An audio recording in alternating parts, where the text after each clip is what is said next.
Saudi అరేబియాలో ఉమ్రా యాత్రకు వెళ్లిన భారతీయులకు అది ఒక మరుపురాని విషాదంగా మారింది. మక్కా నుంచి మదీనాకు వెళ్తున్న ఒక బస్సు ప్రమాదవశాత్తు డీజిల్ ట్యాంకర్ని గుద్దడంతో భారీ అగ్ని ప్రమాదం జరిగింది. దానివల్ల ఆ బస్సులో ఉన్న 42 మంది భారతీయ ప్రయాణికులు ప్రాణాలు కోల్పోయారు. ఈ ఘటన భారత్లోనే కాక ప్రపంచవ్యాప్తంగా ఉన్న భారతీయుల్ని కలిచివేస్తుంది. అసలు ఈ సంఘటన ఎలా జరిగింది? ఒక చిన్న తప్పు ఇంతమంది ప్రాణాలు బలి తీసుకుందా? వివరాల్లోకి వెళ్తే ఈ సంఘటన రాత్రి 1:30 సమయంలో జరిగింది. ఒక బస్సు మక్కా నుండి మదీనాకి ప్రయాణిస్తుంది. ఉమ్రా యాత్ర ముగించుకొని మదీనాకు వెళ్లే మార్గంలో ఈ విషాదం చోటు చేసుకుంది. మక్కా మదీనా హైవే ఎప్పుడూ కూడా చాలా రద్దీగా ఉంటుందట. బస్సు హైవేపై సాధారణ వేగంతో వెళ్తుందట. అదే దారిలో డీజిల్ ట్యాంకర్ కూడా వెళ్తుంది. ప్రాథమిక సమాచారం ప్రకారం బస్సు డ్రైవర్ కి ముందున్న ట్యాంకర్ స్పష్టంగా కనిపించకపోవడంతో ఆ ట్యాంకర్ అకస్మాత్తుగా బ్రేక్ వేయడంతో బస్సు ఢీకొట్టింది. అది డీజిల్ ట్యాంకర్ అవడంతో డీజిల్ లీక్ అవ్వడం మొదలుపెట్టింది. బస్సులో ఉన్న జనాలు తేరుకునే లోపే ఒక నిప్పు రవ్వ రాజేసింది.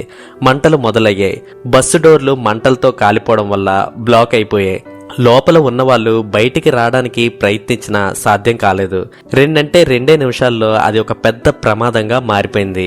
ట్యాంకర్ మొత్తం డీజిల్తో ఉండడంతో మంట చాలా వేగంగా వ్యాప్తి చెందింది. బస్సు పూర్తిగా కాలిపోవడానికి 5 నిమిషాలు మాత్రమే పట్టింది అంటే చూడండి. ప్రయాణికులు సీట్లలోనే కూర్చొని మృతి చెందారంట. బయటకు వచ్చిన కొంతమంది తీవ్రమైన కాలిన గాయాలతో ఆసుపత్రిలో చేరారు. సౌదీ ప్రభుత్వం వెంటనే స్పందించింది. మంటలు ఆర్పడానికి సివిల్ డిఫెన్స్, హైవే పోలీస్, అంబులెన్స్ని వెంటనే సంఘటనా స్థలానికి పంపించారు. గాయపడిన వారిని వెంటనే అల్ మనార్ ఆసుపత్రికి తరలించారు. మృతదేహాల గుర్తింపు కోసం DNA పరీక్షలు మొదలుపెట్టారు. ఈ యాక్సిడెంట్ కి గురైన వాళ్ళు చాలా మంది హైదరాబాద్, తెలంగాణ, యూపీ, కేరళ, కర్ణాటక రాష్ట్రానికి చెందినవారట. మృతుల్లో 20 మంది మహిళలుంటే 11 మంది పిల్లలు, మిగతా వాళ్ళు పెద్ద వయసు వాళ్ళని చెప్తున్నారు. భారత ప్రభుత్వం చర్యలు తీసుకోవడం మొదలుపెట్టింది. సౌదీలో ఉన్న భారత్ ఎంబసీ జెడ్డాలో ఎమర్జెన్సీ కంట్రోల్ రూమ్ ని ఏర్పాటు చేశారు. కుటుంబాలకి సమాచారాన్ని అందిస్తున్నారు. తెలంగాణ ప్రభుత్వం కూడా ప్రత్యేక హెల్ప్ లైన్ ని పెట్టింది. మృతదేహాల్ని స్వదేశానికి తీసుకురావడానికి ప్రక్రియ ప్రారంభించారు. ఇంకా మృతుల ఇంటి వద్ద పరిస్థితి చాలా బాధాకరంగా ఉంది. చాలా మంది హైదరాబాద్ కి చెందిన వాళ్లే. అందులోని ఒకే కుటుంబం నుంచి 2 నుంచి 3 మంది ఈ యాత్రకు వెళ్లారు. ఈ ఘటనలో పిల్లలు ఇంకా మహిళలు ఉండటం మరింత బాధాకరం. చీవెళ్ళ బస్ యాక్సిడెంట్ మర్చిపోయే లోపే మళ్లీ ఇలాంటి సంఘటన జరగడం చాలా బాధాకరమైన విషయం. ఇంకా ఈ యాక్సిడెంట్ కి కారణాలు డీజిల్ ట్యాంకర్ సడన్ గా బ్రేక్ వేయడం వల్లే అలా జరిగిందని చెప్తున్నారు. ఆయిల్ ట్యాంకర్స్ నడిపే వాళ్ళు ముందు నుంచే సిగ్నల్స్ వేసి వెనకాల ఉన్న వాళ్ళని అలర్ట్ చేయాలి. లేదంటే క్షణకాలంలోనే అంతా అయిపోతుంది.